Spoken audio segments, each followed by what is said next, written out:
guys, welcome to another Moviefile, and this is day 18 of 100 movies in 100 days. And today I'll be reviewing the movie Lost in Translation. Now, this came as a recommendation from my good friend Tony Manga, because I was getting rather, obsessed with the amount of comedy movies that Bill Murray had done in the early 80s and 90s.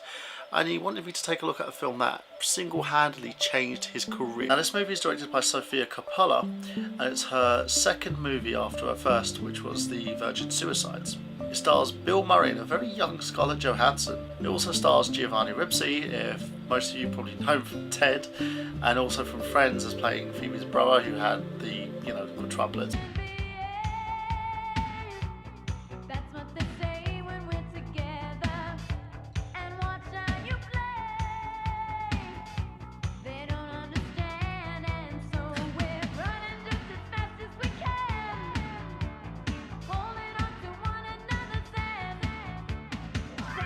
And Anna Faris from the Scary Movie franchise. Now, the movie is about an actor by the name of Bob Harris who goes over to Japan to shoot a series of commercials due to the fact that business for him is kind of drying up. It also follows a young college graduate and a married wife, Charlotte, played by Scarlett Johansson. And it looks at their lives separately in Tokyo, Japan, but also develops into a story about their relationship and their kind of need for each other. The movie, particularly as well, grossed 120 million from a 4 million budget, so it was a rather successful piece, and it ended up nearly winning Murray an Oscar, which, to tell you the truth, I think he was robbed for anyway. I think he should have won it for this.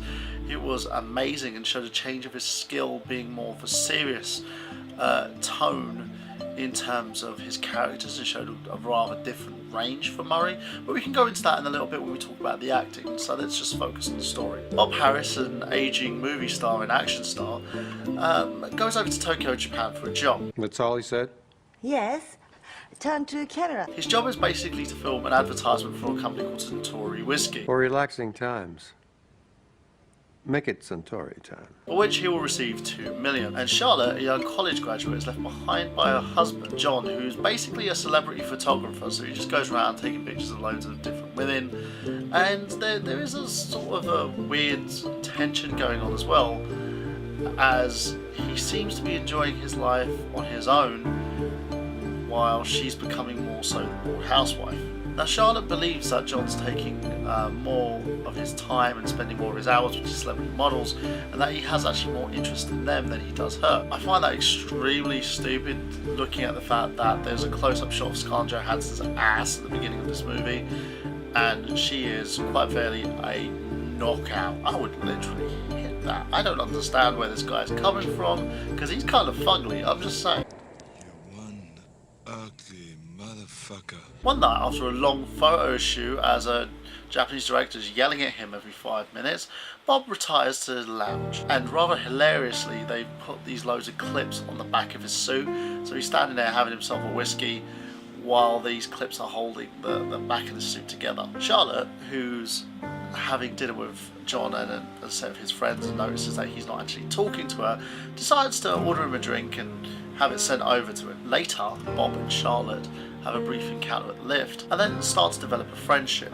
The two then go from one funny situation to another, where they end up meeting a bunch of people, developing friendships with them, and then get invited to a strip club. They stay there for 5 minutes before feeling awkward and decide to leave. They also spend a lot of time together experiencing the difference between Japanese and American culture. So it's fun to actually watch these guys, as they have no clue how to communicate with the world that they're living in at the moment, and it's a fun ride. It's something where you get to actually see how people are literally lost in a form of culture and also dialect, where they can't communicate with anybody else but each other. On the penultimate night of stay, Bob attracts attention of the lead vocalist who sings at the hotel bar. Then the next morning he wakes up totally and utterly hungover, and then finds that this vocalist is lying in his bed and really pissed off. And you can see the reason why he did it is because of the fact that he was lonely, he wanted some affection, and he wasn't getting that affection for home. And he also had a bit of self-esteem issues, because he felt that the relationship he's developed with Charlotte was more of a friendship. and he didn't want to try and, you know, antagonize the poor girl. Charlotte then arrives at his room to go out for breakfast and then finds the woman there. She then gets offended and goes out on her own. They then have lunch together and she gets really pissed off and threatened by the fact that he's actually seeing somebody else.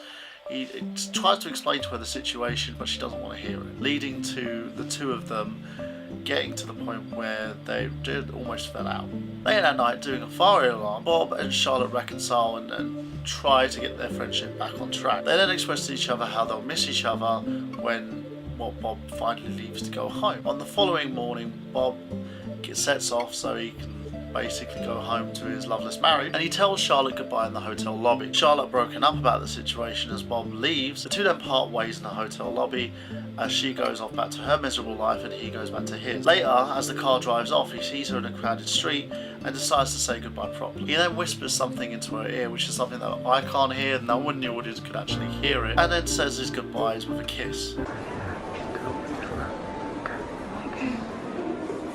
As the two then depart, they then go off and live the rest of their lives as the film ends. Now, as I said, the main aspect of this film is relationships. You can tell the fact that Bob's relationship is deteriorating and he makes a choice to go back to his family, which is kind of the known aspect of his life. He doesn't want to live without his wife and his children, but still feels uneasy about the fact that the relationship is going nowhere. Charlotte, in the same boat, has that same aspect in her life where she feels that she's in a loveless marriage and just wants to be with someone who understands her and gets her. That's how the two are drawn together. They turn from having a friendship into something that could turn into a relationship, but they decide to ignore their feelings and go on their separate ways because they know that if they jump into this, it's something very risky. Bob being the age that he is and living the life that he's living at the moment, she probably feels that it's a kind of a passing thing, and Bob, seeing that he's old enough to be her dad, also sees this as a situation which he doesn't see the need to explore, so they go back and without taking any risks back to their lives, and it's kind of sad to see something like that happen. Now let's move on to the acting a little bit more and talk about Bill Murray's role in this. He changed himself in terms of his comedic style. You can see some of it, how it shines. He's very charming, but also is very serious. You can see the emotions that he's conveying about his character and how he overanalyzes every situation that he's in. He feels lost, he feels lonely in that big city of Tokyo, and he conveys it really, really well. And I have to admit, it's actually one of the best Murray films that I've seen in a long time, and it's nice to see something different from a man who's known to be cast in a similar type in the majority of his movies. Now, as for Scarlett Johansson as Charlotte, she was amazing. Literally having every moment she stole the scene, looking at her inability to cope and deal with situations, even having moments where she had a phone conversation with a family member saying about how she can't cope and how she feels that she's not herself anymore. The other standout in this is Anna Faris. She usually plays a very comedic character, as you can see with the Scary Movie movies, and also in a lot of other films that she's portrayed herself in. She's been kind of pigeonholed in sort of roles where they're very comedic and they're very trashy.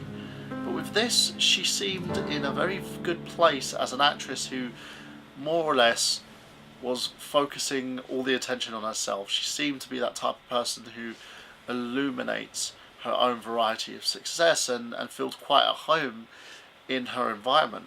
So she added to this movie as kind of a catalyst, a fuel that was supposed to break up the marriage of John and Charlotte, and she did quite a good job in this. Now let's look at the film as a whole. It did an amazing job. It had great direction, great script, and truly I cannot say anything bad about this movie. And the truth is, I'd probably give it a 5 out of 5 because of the fact that this movie did everything that it needed to do for each character. It told a beautiful story, and it was something that I was very immersed in. It grabbed my attention from the get-go. I never stopped watching for another minute because all these characters managed to bring me into the story and draw me into it. And I kind of empathized with Murray's character as an aging father myself who's had certain situations thrusted upon me and kind of can't cope with change as much. It looked as though I could empathise with who he was and who his character is, and it's a real treat to see something and see a problem that is kind of an everyday thing in terms of life and in terms of how each individual deals with the hands that they have been dealt, and that fear as well, and the sense of sort of self-loathing that both Charlotte and Murray's character had, that both Charlotte and Bob had. Both of these characters loathed the situations they were in and very unhappy with their lives. And that's it from me. So, do you agree with my rating of 5 out of 5? Do you feel that this movie is as great as I've made it out to be? Or do you feel that my rating is kind of unfair and that it's not as great as I'm actually making it out to be? If so, remember to like, comment and subscribe, and let us know your opinions on this movie, because I'd like to hear from you guys. And that's pretty much it from me, and stay tuned for tomorrow's review and the ongoing continuation of Bill Murray Fortnite as we move into week 2. So I'll see you then.